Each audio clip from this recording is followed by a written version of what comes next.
Welcome to the Heavy Spoilers Show. I'm your host Definition, and this is the channel where they all float. With the release of It Chapter 2, I thought I'd go back and break down everything that you need to know about the apparent way to defeat Pennywise the Clown once and for all. Throughout this video, I'll be breaking down the Ritual of Chud, including the main differences between the book and movie, and how to use it in case you ever come face to face with a killer clown. There will be heavy spoilers here, so if you haven't had a chance to watch It Chapter 2 yet, and don't want to know what happens, then I highly recommend that you turn off now. With that out of the way, I just want to give a huge thank you for clicking this video. Now let's get into my breakdown of the Ritual of Chud. The biggest question in both the book and movie versions of It is, how do you actually defeat an interdimensional, immortal, psychic being made of pure light when all you have is an inhaler and a shower cap? Simple. The Ritual of Chud. Dumbed down to its most basic form, the Ritual of Chud is a battle of wills that takes place between the minds and hearts of the Losers Club and Pennywise. In the film, the ritual itself dates back to an ancient Native American tribe that initially inhabited the land that would become known as Derry. The Native Americans believed that it was an evil spirit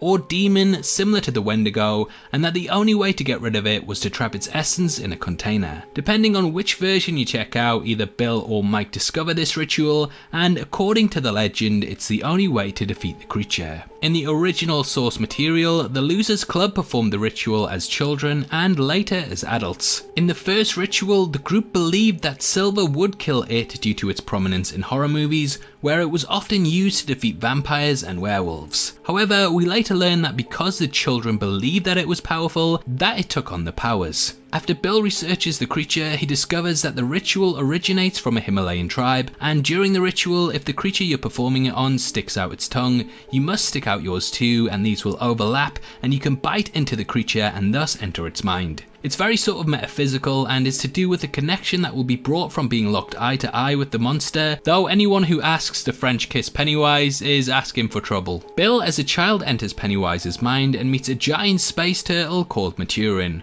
which I promise to cover in another video down the line, but for now let's just stick to this. Anyway, Maturin vomited up our universe. Yes, really, and Bill learns that he must bite on the tongue not with his teeth but with his mind, and this defeats Pennywise for the first time. In the book, the group as adults are able to perform the ritual once more, strengthened by their love and friendship, during which point Richie bites the tongue instead. In its mind with Ben beside him, they are able to crush the creature's heart, whilst Eddie distracts it on the outside, which allows them to overpower and kill it. In the book, as the child's storyline and adults play out at the same time, we are able to see why the first performance of the ritual only delays Pennywise, whilst the other one succeeds in killing it once and for all. It's clear that as the losers became older and more successful, they too grew in self-belief and therefore were able to vanquish it. Now, where it differs from the book is that in the film, after making their way to Pennywise's lair located below the Neobold house, Mike along with the rest of the group perform the ritual, but it completely fails. They use tokens from their past that are connected to happy memories and join hands in a circle, only to discover that they simply aren't powerful enough to defeat the creature. After bursting their bubble, literally, Mike reveals that the previous time that the ritual was performed by the Native Americans,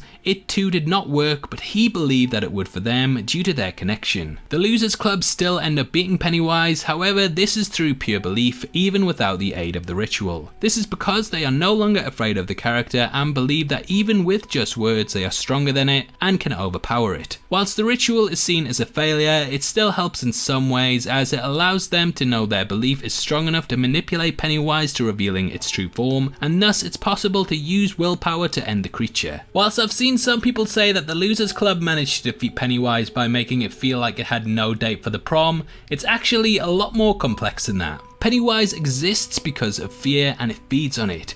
This is why the creature tends to attack people when they're vulnerable. We see this when Ben is scared to enter the library basement, when Stan has to walk past his father's scary painting, which I still have no idea why that exists, when Adrian Mellon is drowning, and when the Losers Club have just been attacked by Henry Bowers. Therefore, if there is no fear, Pennywise cannot be empowered, and thus it shrinks down to become almost baby-like, and the losers are able to tear out its heart and crush it. Now, none of these guys are like Lloyd Christmas in Dumb and Dumber, but because they believe that Pennywise has a heart, they are able to do it. If they weren't in its lair and performed the ritual, it would probably flee, similar to how we saw at the end of the first film, but as it has nowhere to retreat to, they're finally able to kill it and take the big jump into the ravine to celebrate finally getting rid of that killer clown. So everyone, next time you walk past a sewer and see a clown standing there, you know what to do.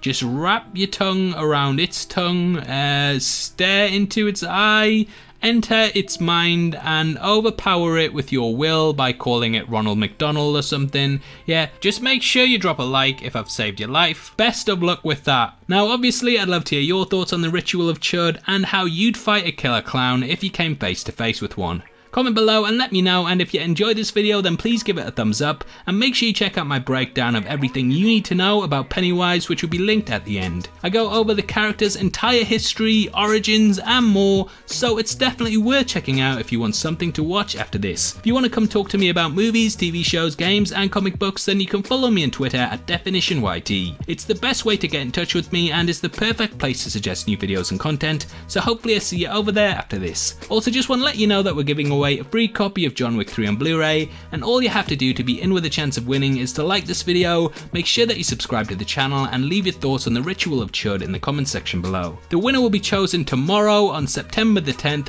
and the Blu-ray will be shipped out from then to whoever gets the prize, so best of luck to everyone who takes part. This is a channel for people who are mad into movies, so if that's the kind of thing you like, hit subscribe. Thanks again for taking the time to watch this. I've been Definition, you've been the best, and I'll see you next time. Take care, peace.